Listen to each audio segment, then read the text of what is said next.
Future Talk. This is Future Talk with Omaira Al Olama and Hani Balkis. Welcome back to Future Talk right here on Pulse 95. Ladies and gentlemen, it is Thursday, August 26th. Finally, it's been a very, very, very quick week, believe it or not. Quick? Yeah. I was going to say very, very long week. I felt like this week moved a little bit quicker than usual. Really? And, ladies and gentlemen, today we have news. And the news is... First off, it's Happy Emirati Women's Day. Yes, Happy Emirati Women's Day. It's on Saturday, but we celebrate it today. How could I forget, right? Maybe because, Omnia, we have breaking news. We do have breaking right? news. And the news is that old iPhones become faster if you change the region to France. You had all caps lock on this story. Yeah, You're when like... I was like, Omnia, we have to talk about it tomorrow. Yes. And I was actually pretty shocked because we do know that old iPhones kind of get slower as time goes on. But who would have thought if you just change the region... Conspiracy theory approved. It's been debunked.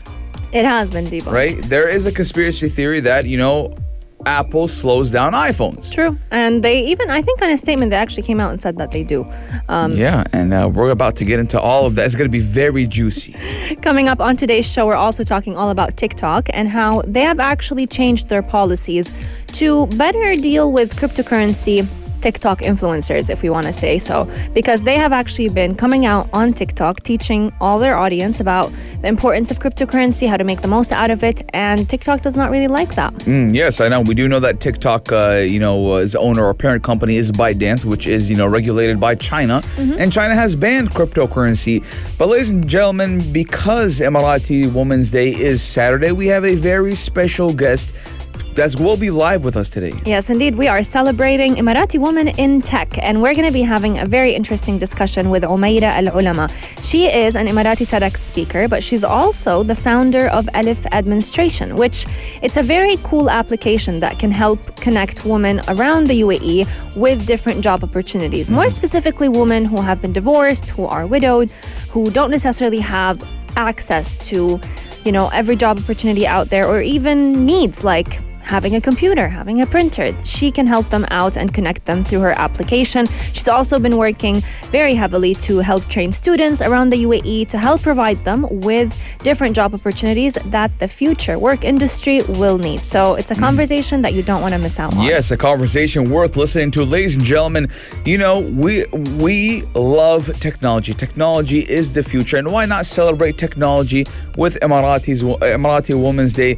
But also we will be talking about Genesis EV and how it can be charged without a plug. We're talking all about electric vehicles today as well. We're taking a short break, but when we come back, we're talking about the story of the century, or let's say decade, because, iPhone's been around for a decade. Keep Pulse 95 locked, because we're going to be right back. Daily digital news. Bits and bytes connect our world. For the longest time, we've heard a lot of conspiracy theories, a lot of rumors that Apple, I might not call them rumors because they're actually facts, but They were rumors that Apple tends to slow older iPhones so that people can go ahead and purchase the newer iPhones. And many people used to say, no, Apple wouldn't do that. They already have so much money. Yeah, and they have a huge fan base, let's call it like that. And a lot of people love purchasing their brand new iPhones. But in reality, Apple even came out in a statement saying that they do sadly have their iPhones slow down because of their iOS software updates. But there's a new trick around this that Hani is going to review it to you. Yes. Now, ladies and gentlemen, old iPhones apparently become faster if you change the region to France. And I'm not actually surprised that if you change the region to France. Now, before we get into it, we do know that France has made a lot of regulation laws towards Apple and to smartphone manufacturers, because we do know that in Europe or parts of Europe, iPhone, they have a lot of tax on their devices, right? And, they don't make that much money in Europe, and they do pay very high tax. So in regard to that, France has kind of accommodated to, these citizens or residents and said, hey, you shouldn't be paying as much for iPhones, and you shouldn't be upgrading your phone every one year, etc. So you know what Apple did? They said, okay, no problem. We just won't slow down phones in France because there actually has been a lot of lawsuits from the European Union towards Apple and towards a lot of smartphone manufacturers. And when I saw this story, I sent it to Omni. I'm like, Omni, we have to talk about it because this just goes to prove that Apple does slow down phones in other parts of the world and for us as well. So we're kind of forced to buy the new iPhone. And it worked on me. It did. It worked on me because when I had my iPhone 6 and it was perfectly fine, and then all of a sudden it started going haywire, and then I upgraded to an iPhone 7. True. And we've also seen different laws with France when it comes to the charger. We know that with the new iPhones, Apple decided to go ahead and remove the plug of the iPhone so that they can save the environment, though save the trees. Yeah, even though it does not really make sense, you're still purchasing the other plug on your own. But in France, that was not the case because France had a lot of regulations about the iPhone charger becoming a part or being a part of the iPhone box, and people in France were getting iPhones with iPhone chargers. And as well, to add to that, Omnia, when you buy a new iPhone now, you will also be provided with, headphones. Yeah. And France and the European Union in general are, they're trying to pass a law that Apple has to make their phones with an iPhone USB-C, I believe, so it can be a universal charger in Europe alone. And, some rumors do say that Apple actually might, bend down to the European Union and say, yes, master. And if Apple does that, that will be huge because Apple makes a lot of money from their chargers. True. And or from their lightning ports or lightning cable. True. We've also seen this report coming out of China. So the report said that as long as you change the location of your phone, the region to France, the performance of the phone becomes faster and a lot smoother. Now, just like you've mentioned, Tani, Apple does intentionally reduce the performance of older iPhones so that, they can go ahead and prevent their performance from affecting the battery health of the phone, which in turn causes us as users to kind of get sick of using the phone because if it's not going fast enough, why would you keep on using it? And you just go ahead and replace it. Now, this reduction in performance has caused a lot of people to lose a lot of money, but it has also caused Apple to cope with some hefty fines from France, which is part of the reason why Apple decided to, buy its peace of mind and go ahead and just, not slow the performance down in France. Yeah, exactly. We wouldn't want that to happen. But ladies and gentlemen, going off topic for a quick moment here. Yes. I found a sticky note wrapped around a pen. Okay. Right? And, we do know that yesterday, Omaira Douri's 300th episode for the halftime show. Yeah. And I do believe someone made a little bit of a poem for Omaira Douri. Ooh, right? What does the poem say? So I'm going to I feel like it's Mikhail. I'll make a guess and say it's Ann Schofield. Ooh, right? Okay. So it says, Omaira Douri works his muscles over till he's hurdy. His sport talk is a little nerdy. Hope he keeps hosting the halftime show for another 30. Ooh, but wait, isn't Anna off? Then it's a solo show. I don't know, it was here or it was Rania. Someone who sits in the seat. I think it's Rania. I have a feeling it's Rania. Or maybe it could be our good friend Aisha Nazmi. Who knows? Right? Who knows? But we're definitely going to share it with him. I hope he's tuning in. I think he saw it. But yes, ladies and gentlemen, when it does come to France is grabbing, or the European Union in general, is grabbing Apple and a lot of phone manufacturers by the neck. Let us know your guys' thoughts, 4215, do it thoughts, or on our Instagram, @Pulse95 Radio. And ladies and gentlemen, if you have suffered from your phones being slow, let us know. We're taking a short break, but when we come back, what are we talking about, Omnia? We're talking all about TikTok and how it's changing its policy to basically protect the audience from learning more about cryptocurrencies. Daily digital news. Bits and bytes connect our world. Bits and bytes do connect our world, ladies and gentlemen, and we do know the famous payment, the cryptocurrency of the generations to come. Bitcoin, right? Yeah. And, a lot of people are investing in Bitcoin. I tried to. I couldn't. A lot of people have actually been talking about how we used to hate TikTok and now... Yeah, me being one of them. I used to be like, TikTok? Yeah. But now I'm like, oh, TikTok. I spent a lot of time on TikTok. And today we're talking about how TikTok has changed its policies against cryptocurrency influencers. And, how they're saying you can't talk about cryptocurrency. And I'll tell you a little bit of my theory before we get into it. And the theory does state, of my theory, Hani's theory, that we do know that TikTok is owned by ByteDance. ByteDance is regulated by China. China says no to cryptocurrency, Bitcoin being one of them. So a lot of these cryptocurrency influencers are considering moving to rival platforms. Thus, I do believe that would be Instagram. You might just be actually 100% correct. We don't know yet.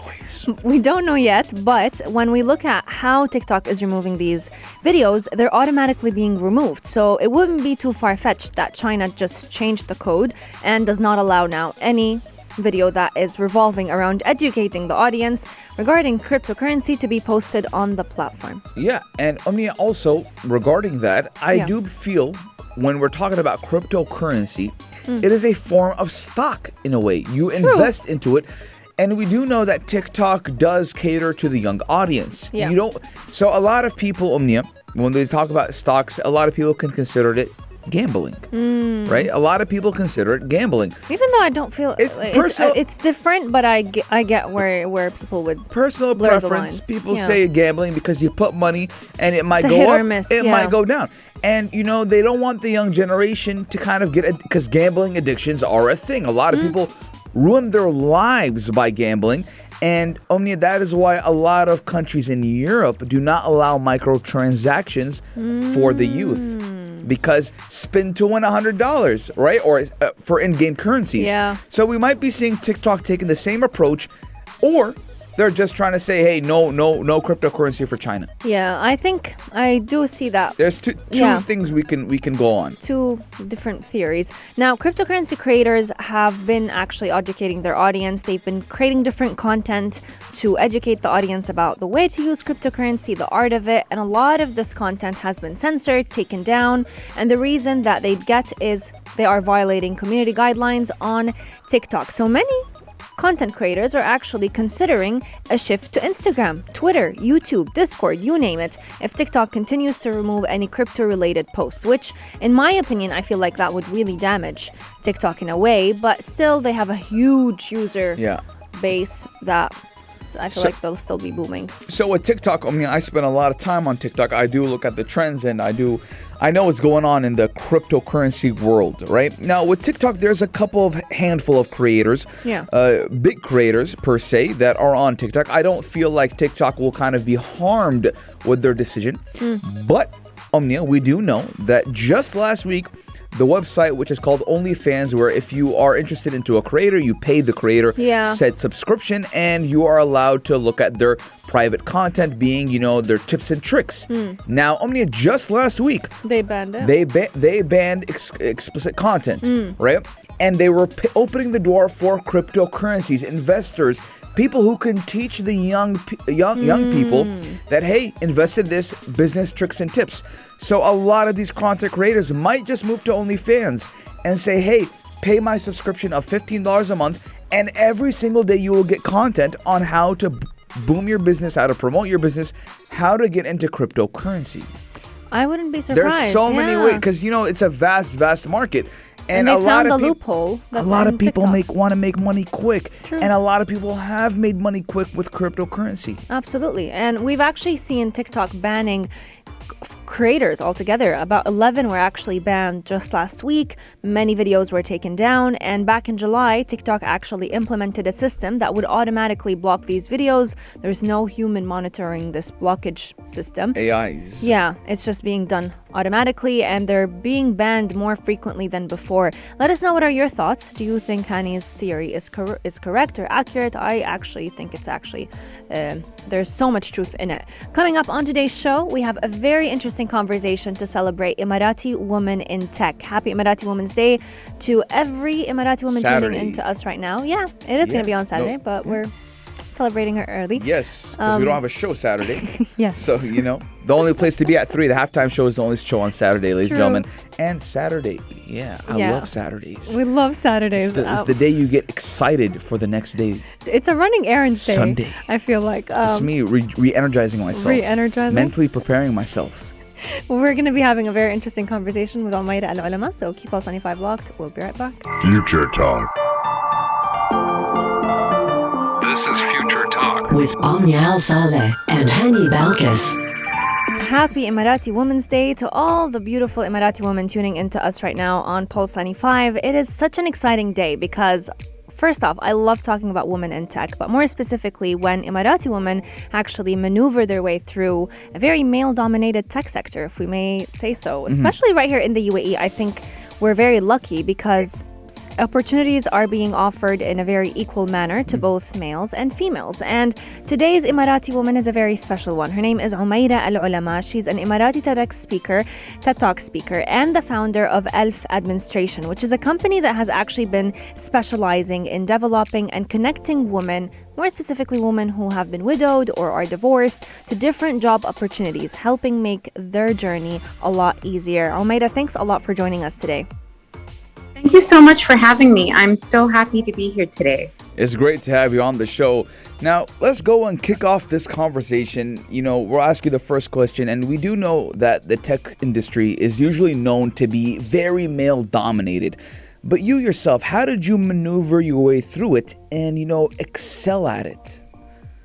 I mean, thank you for saying that. I think I believe it's the learning curve, and we're always learning, and I think excelling is such a nice term, but I think, you really don't reach that level unless you keep on going every single time. I'm a big person that believes in equal rights, and yes, like you said, it is a male-dominated industry. Field, yeah. But I wanted to scope out when we started our business, not ELF, but our second venture, which is a platform that connects men and women to, just different establishments in the workplace. We were looking at how to launch this app, and I came across this amazing Emirati, Hana Al-Bastaki, and who is an app developer. So a brilliant young woman, and I was super excited to work alongside her, and of course alongside our amazing male counterparts. Absolutely. And it's so nice to see, women in tech supporting each other, helping each other out, and creating like a little little support group for each other. I want to talk to you, Omaira, about what it actually means to be a woman in tech. Because for a lot of people, whenever they hear tech, they think of programming, they think of coding, but not many people know that being a woman in tech does not just, go for that spectrum, to be specific. Can you talk to us a little bit about your meaning for it? Yeah, for me, it's very different in terms of the concept for tech. For me, it's not just about learning how to, code things or work on it through, your computers or your behind the scenes networking. But for me, it's all about learning. It's a learning curve. What's the latest technology? What is the latest innovation that has come out there? And that's the way I think you stay on top of things. Absolutely. Coming up on today's show, we're going to be talking to Omaira a little bit more about her platform and how it has actually been connecting a lot of women who were in need of opportunities and making their journey a lot easier. If you have any questions, make sure you share them with us at 4215 Dur Itisalat or slide into our DMs at Pulse 95 Radio.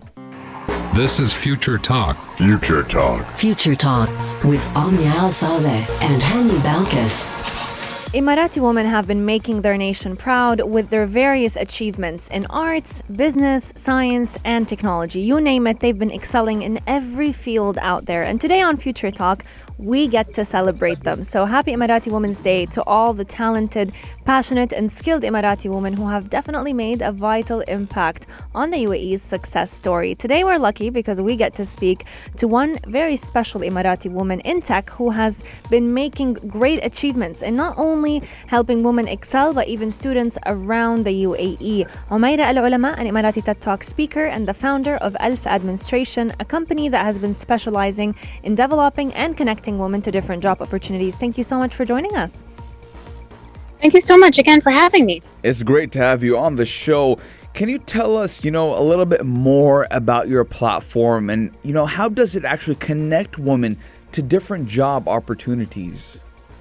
So when ELF first started, obviously it wasn't into tech. When we first started, you can imagine this was 2011. So things were a bit more difficult. It was still, BlackBerry was still around. The good old days. Yeah.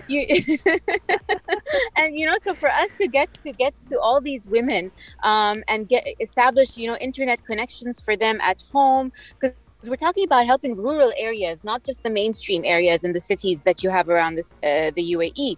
We're talking about more rural, Kalba, Diba, and all these places where it's really tough to get you good networks and these kind of concepts. And it took us a long time to be able to secure these connections for these women, because it helps them with their independence. It helps them with, building their confidence. It helps them to get out there and, tomorrow get a job. And this is exactly what happened to a lot of these women who first started. And I think that's why I think technology is so important in this day and age, because it encourages you, if first from the comfort of your own home, and then to build your confidence. And once you do have that confidence, you get to go out into the world. Absolutely. 100%. I mean, also, I do believe that, internet is not is a want anymore. It's a necessity in your daily life. And you going out to Kalba, Khurfakan, Diba, and providing these women with an internet connection and making them, because nowadays I feel like if you don't have an internet connection, you're not connected to the world. Exactly. It's like a lifeline. Absolutely. Absolutely. Yeah, Omaira, I had another question regarding your platform that has been actually training students. Speaking of jobs, we constantly hear about the future of jobs and how it's very important for us to train young students and people who are, about to embark on their very own first job about the different skills that this job market needs. So can you talk to us about how that training has been going and how have you turned it to become fully virtual? Absolutely. For me, I'm the biggest advocate of the youth, and I couldn't be more proud of the two of you and for the rest of the young teams that I see, who are starting on their careers and creating all these amazing things. For me, this makes me so happy. I've been doing this for over 20 years now, so it's my time to start, which is why I always tell my 3 daughters, it's my time to retire, and inshallah soon you guys are going to take over. But of course, the concept is not just taking over, and this is one of the things that we work closely with government entities. We work a lot with Sharjah as well. We've worked with United Arab Bank. We've worked with a lot of the government entities. It's not just about taking over the next step. It's about actually being able to do the job, and the job that suits you, because not all jobs suit everybody, and this is the biggest misconception that we find when people hire youth. They just assume that they will mold into things, and where it's nice to be adaptable, we should try to figure what their strengths are. And that's one of the things that we always focus on, is what is your strength? When we interview the young generation, our first question is not about like what you did and what is your strength? What are you happy with? What do you like to do? What is your creative goal? And that's how we build a career based on what these young men and women think about what their future wants to be. 100%. I mean, the way you worded it was, great. I mean, sometimes a lot of us think about this way about the youth and, the future generations. Are we always going to be inclined to be an engineer, to be a doctor, to be an accountant? But jobs change over time. Jobs change. Absolutely. And I do believe technology will be, a lot more incorporated, not in the next 20 years, in the next 5 years. I agree with you. I mean, I was telling Omnia before we came online, is just, in my time, which is probably in between, you guys and your parents, it's like my time is just completely different in terms of, it took so long for technology to get there. But then, with you guys, it's every 5 minutes there's something new. Yes. And it's so hard for, our generation 40 and above. How are we going to cope with all this? I really believe that, technology is here to stay. And I couldn't be more proud of each and every one of you who decide to go into that. One of the main things I always tell my students and anybody that I come into contact with is, regardless of whatever your career or your whatever shape you want to get to, please make sure you do something in technology. Like just do something, whether it's on the side or whatever it is, but just make sure you got something in there. 100%. Absolutely. Omaira, a lot of young women may be tuning into us right now thinking to themselves, I have an idea in mind, I have an innovation that I want to work on, but I'm just too scared or it feels too big of a project. What is one piece of advice that you'd give to any upcoming woman in tech? It's not just for tech, it's for anything, to be honest. I always tell everybody that, just take a chance, and it's okay to fail. How many times I've failed, how many times I have to pick myself up and get there and keep on going. And like I told you, for me, the biggest challenge because of my age is actually technology. So I have to learn every single day, and I love it. Because for me, I think if you just stop learning, you become lazy and complacent. Yes. So you always have to keep learning. And this is my thing to tell everybody, take a chance, go try it out. If it doesn't work, it's okay. Yeah, I mean, Go find something else. exactly. I mean, we're talking about laziness. When someone is in that comfort zone and they don't want to learn, they're comfortable at where they're at, they become lazy, and, life starts to become, a routine. A lot of us, we know that, hey, I'm going to graduate from university, I'm going to get a job, and I'm going to get married. Assalamu alaikum wa alaikum assalam. True. Right? And, yeah. I mean, it's kind of been paved this way for us, from our parents to our grandparents, and the list goes on. Absolutely. And, with technology and innovation, I mean, just yesterday we had a ninth grader, mashallah, Emirati woman as well. girl. She was in ninth grade, and she created a beautiful invention for, to clean up the beaches right here in the UAE and in Sharjah. Mashallah. Yeah, it was an autonomous boat, and we've just been seeing Mashallah. These things make me so happy to hear. a lot of innovations have actually been coming from Emirati women, young innovators who... I mean, we have an Emirati woman going to space soon, inshallah. True, Noor al-Matrushi. And Inshallah. And for me, it's not just about being Emirati or not. I always say, this is one of the greatest things that Sheikh Zayed Allah Rahimah always used to say. He said the wealth of his nation was not from oil or from the land. It was actually from the people. And he didn't just mean the Sha'ab. He meant like anybody that chooses to live in this country and make it their home. Absolutely. Golden. Omaira Al Olama, thank you so much for joining us today. We want to wish you a happy Emirati Women's Day. It's been a great honor to get to speak to you. It's been my honor, and really couldn't be more proud of both of you. We appreciate it. Thank you so much. Maybe next time we'll have you live with us in the studio. Yes, hopefully. Take care. Thank you. You too. Inshallah. Thank you Bye. so much. For everyone tuning into us right now, we're going to be taking a short break. But when we come back, we're talking all about electric vehicles. Yes, Hyundai has now joined the race with Tesla on EVs. Check this out. Check this out. Pulse 95. Oh my God. Beep, beep, beep.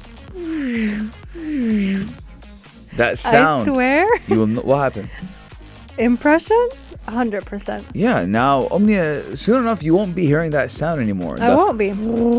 Because electric cars or electric vehicles, They're almost silent. yeah, and they're on the rise. And today we're talking about how the Genesis EV can be charged without a plug. All you have to do is drive the car over a pad, and it will start charging wirelessly. Now, believe it or not, I can't even charge my phone wirelessly. I can, but I don't. I can. I can, but I can't. Did you get the MagSafe charger? Yeah, I'm saying wirelessly. Just keep it like that. Oh, no. From far away. Far away. Yeah.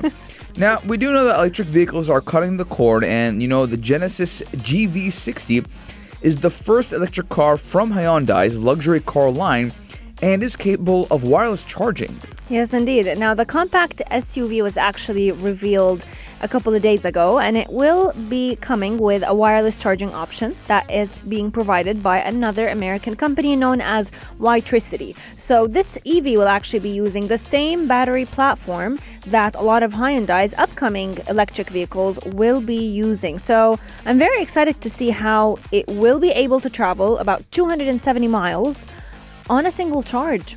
Wow. That's like around 400 kilometers, I do believe. Man, wait, I still don't know, how far are we talking? 400 kilometers, Omnia, you couldn't go to Abu Dhabi and come back, I do believe. Really? I think it's 170 kilometers to Abu Dhabi. And I want to actually know. do give me a fact check on how far from Sharjah to Abu Dhabi. But again, I mean, we're looking at electric vehicles become a very big normal right here in the UAE. I know a handful of people. Yes, you're right. About 166 kilometers. Yeah, so I mean, that's 166 times 2 is around 340, 22. Less than 400. Yeah, less than 400. So you can go to Abu Dhabi and then back, and then you can probably make it halfway again. Nice. Right? So a lot of people have been using electric cars and electric vehicles in the past couple of years, and they've been on the rise. I see Teslas maybe 3 out of 5 times when I'm on the road. And we see a lot of car manufacturers trying to get into that EV space, that EV era. Tesla, as I can say right now, is dominating the electric vehicle, space. But Hyundai is coming for them. True. They are coming for them. But I feel like the only inconvenience with electric vehicles is how long it takes to charge them. It's amazing that this car can go about, as we've mentioned, 400 kilometers on a single charge, but it'll take about 6 hours parked over in the mat to fully charge. So imagine you have a trip to attend to right after you come back from Abu Dhabi. You won't be able to do that until you leave the car for 6 hours. Yeah, I mean, that's one of the reasons why I don't advocate for only having an electric car, having two cars, yes, one for, just in case a backup car. And all my friends who have Tesla vehicles, guess what? Believe it or not, they have two cars, right? They'll use car A, which is Tesla, for long drives, for, work commuting, because, if it's a long drive, you're going to pay petrol more. And then they'll bring it back home, they'll charge it. If they don't have enough charge, they'll take their second car. Right? A lot of people do that. But then it kind of defeats the purpose of why, car industry makers want to invent electric vehicles. They want to reduce the environmental impact, but then you don't charge them fast enough. I thought you were talking about the second car option. No. Yeah, you're not charging them fast enough, but again, we're not looking at how advanced the battery capability is now. True. Just now, smartphones, we can charge full in 30 minutes. Yeah. Before, it took us about 3 hours. True. Right? So again, gradually and steadily, we will see the change in electric vehicles. I might get one in 10 years. 10 years, or if I have enough money to buy two cars. Right? Let us know your guys' thoughts, 4215, do it thoughts, or on our Instagram at Pulse95 Radio. Ladies and gentlemen, Saturday is Emirati Women's Day. We would like to give a big, happy Emirati Women's Day to all the Emirati women across the UAE. And if you're not in the UAE, again, happy to you too as well. But today is Thursday. Yes, indeed. And I love how the UAE government officials have actually been also celebrating Emirati Women's Day in their own way. If you are a woman who drives a car right here in the UAE, you may just want to go ahead and get a free car wash. And even get a free vehicle inspection for the next 4 days up until the 31st of August. Anyone want to drive my car? Any woman in the UAE can actually go ahead and get a free car wash and a free inspection. I need both. You need both? Yeah. I can drive your car for you. You're not an Emirati woman. But it's for all women. Well, all women? Yeah, that's what's written. All right, here's my keys. They're giving all women in the UAE the opportunity. I don't know if it's just Emirati women, but I hope it's all women. Here's my keys, Omnia. There we go. Go for it. Get your errands done for you. I just need you to clean my car, Omnia. Thank you so much. Ladies and gentlemen, let us know you guys' thoughts, 4215, do it slap. But again, we'll see you Sunday, same time, same place. Have a great and happy weekend. See ya. If you liked this episode of Future Talk, drop a like and subscribe. Pulse 95. Be sure to follow us on Instagram for all our daily updates and top stories.